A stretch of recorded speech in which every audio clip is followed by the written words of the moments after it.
Calls for a UN body to monitor global tax dodging are growing. Developing nations at the Finance for Development conference in Addis Ababa want a provision for the body in the final action plan. Campaigners say that Africa in particular is losing billions through illicit capital outflows.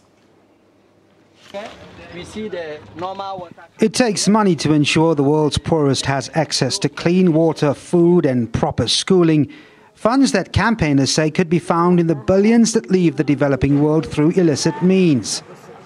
Tremendous negative impact on the economies here.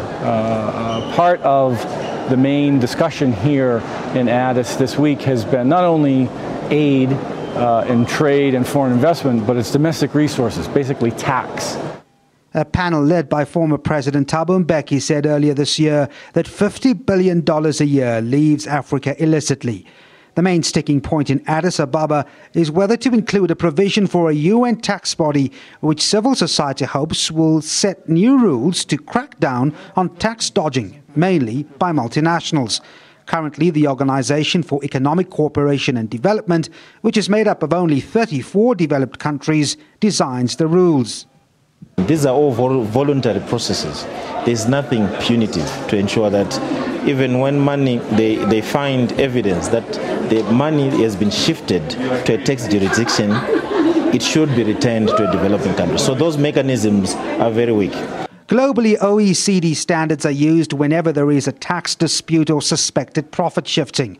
But the decision-making excludes about 100 developing countries.